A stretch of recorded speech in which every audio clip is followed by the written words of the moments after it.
오늘은 누구나 건강하고 즐거운 삶을 살 수 있도록 시민들 가까이에서 고민하고 연구한 내용을 알아보는 인천여성가족재단의 시간을 준비하도록 하겠습니다.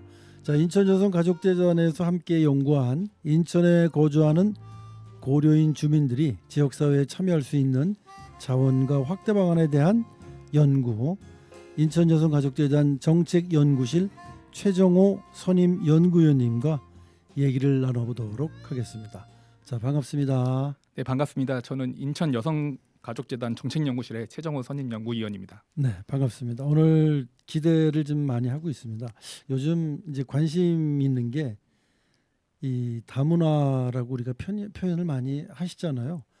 특히나 그 인천이 이 항구와 공항, 그 외국에서 들어올 수 있는 여러 가지 그 루트를 갖고 있기 때문에 우리가 이런 분들에 대한 어떤 연구라든가 이 사회에 정착할 수 있는 뭐 이런 것들에 대한 거 많이 고민을 해야 되는데 오늘 특히 연구원님이 오셨으니까 굉장히 기대가 됩니다. 자, 이번 시간에 이제 오늘부터 3일간 저랑 함께 하시는데 첫 번째 시간으로 인천 거주 고려인 주민 지역 사회 참여 자원 탐색과 확대 방안 연구. 이 제목이 굉장히 긴데 그렇다면 이 내용은 뭐 이렇게 함축성 있게 이런 연구였습니다라고 좀 설명을 해주시고요. 또 여기서 얘기하는 그 고려인 주민은 또 어떤 주민들을 얘기하는지 이렇게 설명을 좀 해주시죠.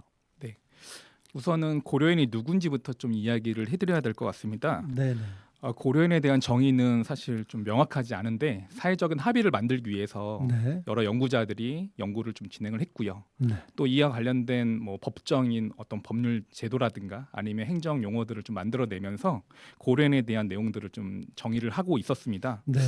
근데 기본적으로 고려인에 대한 내용을 살펴보기에 앞서서 우선 몇 가지를 좀 추려봤더니 네. 공통점을 발견했어요. 우선은 고려인에 대한 어떤 발생 원인, 네. 그리고 어떤 이주에 대한 어떤 지역, 네. 그리고 이주 시점을 우리가 하나 이제 공통점으로 보고 일반적으로 우리가 고려인을 볼 때 역사적인 동기를 가지고 또 러시아라든가 중앙아시아라든가 이런 곳에 이주해서 오랫동안 살아왔던 사람들, 그리고 흔히 말하는 한민족의 피가 흐르는 그 네. 후손들까지 이르는 것을 우리가 이제 고려인이라고 표현을 합니다. 네.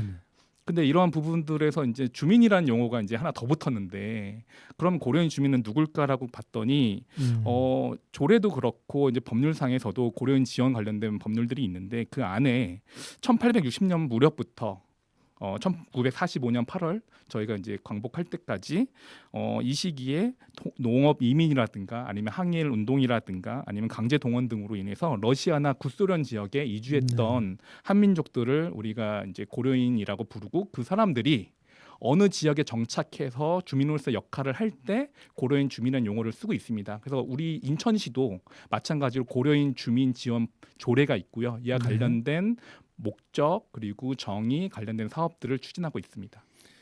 그러니까 그 일제치하에 있던 그 시절에 아니면 그 이전 시절에 우리나라에서 이제 생활고가 좀 어렵고 한 분들이 뭔가 우리도 요즘 뭐 왜 이민도 가고 그러지 않습니까? 그러니까 그 시절에 어떤 이민 같은 개념으로 이 러시아 지역에 가신 분들 이런 분들을 우리가 고려인 또는 고려인 후손 뭐 이렇게 얘기해도 되는 거죠. 초기에는 역사적으로 보면 한 13개 가구가 네. 함경도 쪽에 거주하던 13개 가구가 지금 말씀하셨던 농업 이민을 이제 진행을 하면서 네. 어떤 그 삶의 목적으로 이동을 했는데 이제 항일 이제 운동을 하면서 네. 어떤 독립 운동과 연계되는 부분들이 이제 러시아 이제 그 연해주 지역에서 이루어졌었습니다. 근데 이제 러시아의 상황들이 이제 스탈린 정권이 이제 들어오면서 그 정권에 의해서 강제 이주를 하면서 중앙아시아까지 이동하는 모습들을 좀 보이게 되거든요. 네. 그리고 나서 이제 광복이 되더라도 한국으로 다시 들어오지 못하는 여러 가지 이제 제한점이 발견이 됐고요. 91년도에 이제 저희가 이제 러시아와 그 당시 구소련하고 이제 연합이 되면서 약간의 이제 소통이 이루어지면서 그 이후부터 러시아에 거주하던 그리고 중앙아시아에 거주하던 고려인들이 한국으로 들어올 수 있는 약간 활로가 좀 열려졌고 네. 또 저희가 이제 방문 취업이라고 해서 재해동포 외에 러시아나 이제 중앙아시아에 거주하던 사람들에게 비자를 좀 발급하면서 우리나라에 이제 급속도로 이주하는 그런 모습들을 보였습니다. 네. 네. 자, 그러면 인천의 이 고려인 주민에 대한 연구를 시작하게 된 이유 같은 게 있을까요?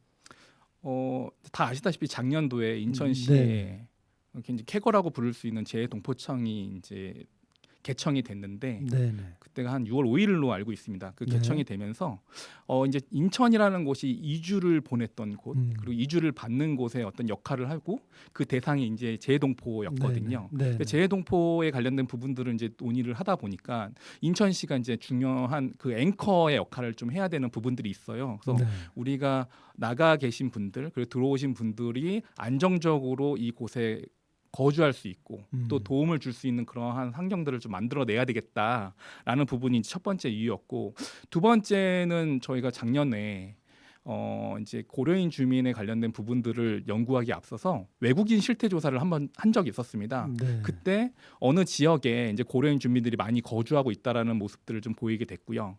그 이전에 20년도에는 재단에서 고려인 주민 생활 실태 조사를 진행했었거든요. 그 네. 생활 실태 조사에서 왜 이렇게 고려인 주민들이 인천에 많이 거주하고 있지? 그리고 그분들에게 무슨 지원을 해줘야 될까? 더 나아가서는 그분들이 스스로 자생하고 자활할 수 있고 또 사회에 통합돼서 무엇을 할 수 있는지에 대한 고민이 있었거든요. 네. 그런 것들이 연동이 되면서 올해는 조금 더 심층적인 분야의 연구가 좀 진행을 해야 되겠다라는 생각에서 이 연구가 진행이 됐습니다. 네. 그러니까 그분들을 어떻게 하면 도울 것인가도 있고 또 그분들이 어떻게 이 사회에 동화돼서 우리나라에 왔으니까 뭐 다시 다른 곳으로 갈 수 있는 여지는 그렇게 많지 않은 거 아닙니까 이분들이? 사실 이주라는 것이 네. 연쇄 이주 형태가 있고 또 약간 간이역처럼 정착하고 이동하는 그런 모습들을 많이 보이거든요. 사실 저희도 이제 하나의 국가 대 국가의 이주가 아니라 어떤 이사를 가는 목적들이 좀 더 안정적이고 그렇죠. 또 삶의 질을 높이기 위해서 이주를 하잖아요. 근데 마찬가지로 해외에서 이주하신 분들도 그러한 노력들을 많이 하는데 저희가 이제 고려인 주민에 조금 더 포커스를 둔 이유는 고려인 주민은 제가 말씀드린 것처럼 한민족의 어떤 피를 안고 있고 네. 대한민국에서 거주하겠다라는 의향이 좀 짙으신 분들이 있고요. 또 그런 분들이기 때문에 저희가 이제 기한동포란 용어를 또 별도로 쓰면서 지속적인 어떤 지원과 그들이 안정적으로 정착할 수 있는 노력들을 해주는 부분들이 있거든요. 그러면서 1세대, 2세대 그 이후에 정착하는 그 비중에 따라서 조금 더 장기 거주를 할 수 있는 모습들 그리고 장기 거주가 하나의 이제 다른 이동이 아니라 계속적으로 이 지역에서 네. 거주할 수 있는 그런 목적을 두고 있습니다. 자 그렇다면 이 고려인 주민이 현재 인천시에는 어느 정도 있는 겁니까? 저희가 대략 그 공간적인 내용들을 좀 설명을 해드리자면 인천시가 한 1,000제곱킬로미터 정도 되는 예. 어떤 영토를 가지고 있고 또 그 지역 내에서 그 한 300만 정도 되는 인구가 지금 거주하고 있거든요. 네. 근데 그 안에 이제 외국인이라고 불릴 수 있는 그런 대상들이 한 12만 명 정도 됩니다. 그 네네. 12만 명 정도 안에서 이제 고려인 주민이라고 하는 대상을 좀 도려냈더니 한 10,000명 정도가 인천에 거주하고 있어요. 네. 근데 이런 것들을 조금 이제 지역 단위로 좀 봤더니 연수구에 한 7,500명 정도가 거주하고 있고 네. 그다음에 뭐 미출구, 서구 이런 곳에서 계속적으로 이제 증가하고 있으면서 거주하고 있거든요. 그러다 보니까 사실 저희가 한 300만 명 중에 10,000명이 어느 정도 규모인가 굉장히 적은 규모이긴 하지만 네. 이 대상들이 어느 지역에 집중적으로 거주하고 있는 모습들을 보이고 있어서 그 내용에 대해서 조금 더 설명이 돼야 될 것 같습니다. 네. 그리고 이제 인천시에 이제 고려인 주민이 한 곳에 많이 정착하고 있는 모습들이 보이는데 이거는 이주의 하나의 이제 모습이거든요. 우리가 이제 그 소셜 네트워크라고 해서 사회적 연결망으로 이주를 많이 하는데 기존의 네트워크가 있고 그 안에 시설 기반이 있고 그 기반을 이용하는 방식으로 이주를 합니다. 고려인 주민도 마찬가지로 이 지역에 먼저 이주하셨던 분들을 통해서 계속적으로 이주를 하기 때문에 그런 분들에 대한 내용들이 여기에 포함되어 있다고 볼 수 있습니다. 자, 그 연수구에 이제 이렇게 굉장히 많이 계신데 우리가 연수구의 그 한방마을이라는 곳에 많이 계시다는 거로 알고 있거든요. 네네. 실제로 그 주변을 제가 어쩌다 이렇게 이동을 하다 보면 이 간판, 가게의 간판들도 그렇고 또 오가시는 분들의 모습도 그렇고 외국에 와 있는 것 같은 그런 느낌이 들 정도로 이 한방마을이라고 하는 곳에 정말 많이들 정착을 하고 계시더라고요. 그렇다면 이곳의 특성이 뭐 있을까요? 왜 거기 왜 정착을 하셨고 거기에 왜 많이들 몰려 사는지 뭐 어떤 이유가 있을 것 같기도 한데. 한방마을은 사실 이제 문학산을 끼고 있는 한 자락이고요. 네. 그곳에 예전부터 뭐 유래로는 이제 함씨와 이제 박씨가 살았다는 얘기도 아, 있고 그래요? 모양 자체가 이제 자동차 모양, 약간 바가지를 뒤집어 놓은 모양처럼 네, 생겼다고 네. 해서 지형적인 어떤 고립감이 있습니다. 근데 이곳에 과거에 이제 그 빌라들이 중심으로 이제 거주 형태가 있었는데 초창기에는 주변에 이제 대학에서 거주하는 이제 유학생들이 일부 거주를 했었고요. 그리고 이곳에 이제 약간의 이제 유흥 문화가 좀 있어서 네. 유흥 문화에 이제 종사하시는 분들이 일부 여기서 이제 거주를 하고 있었어요. 네. 그 이후에 이제 제중 동포라든가 아니면 동남아시아에서 이주해온 근로자들이 일부 거주를 하다가 2000년대 한 중반부터 이제 고려인 주민들이 일부 조금씩 들어오게 되면서 그분들이 이제 가족과 함께 또 이제 가족을 구성하면서 하나의 이제 집단 형태가 보이게 됐고 아까 말씀하신 것처럼 사실 이제 네트워킹 통해서 들어오기 때문에 이분들의 가장 쉽게 적응할 수 있는 건 사실 먹고 이제 쓰는 문화들이 있는 거잖아요. 그런 네. 공간으로서 이제 변모하면서 이제 하나의 이제 타운 형태의 모습들을 이제 갖추게 됐었습니다. 네, 네. 아무래도 이제 뭐 이렇게 자리를 못 잡은 형태로 우리나라 오신 분들도 계시기 때문에 어떤 뭐 물가라든가 주변에 그 의지해야 될 그런 분들이 있어야 될 것 같고 첫 번째 네. 또 물가가 좀 저렴해야 될 것 같고 주거 시설이 복잡한 절차가 있으면은 왜 이렇게 이주하신 분들이 기거하기가 어려우시잖아요. 네네. 근데 이런 것들이 많이 그 동네가 형성이 됐기 때문에 많이 오신 것 같아요. 네, 지금 제가 말씀드린 것처럼 그 공간 내가 이제 계속 이주민들이 이제 바뀌면서 거주했다라는 것은 이제 임대료가 저렴하게 아, 네. 이제 구성이 되어 있으니까 그런 형태로서 계속 거주할 수 있는 모습이 있었고요. 또 두 번째는 사실은 그 일자리가 굉장히 주변에 많이 있다. 이분들의 네. 비자가 근로자 형태로 들어오시거나 방문 취업 형태로 들어오시기 때문에 일자리가 굉장히 좀 필요한 형태인데 주변에 공단이 있고 건설업을 할 수 있는 공간이 있고 서비스업을 할 수 있는 공간이 있다라는 것이 네, 이제 네. 일자리에 대한 유인 효과가 있었고요.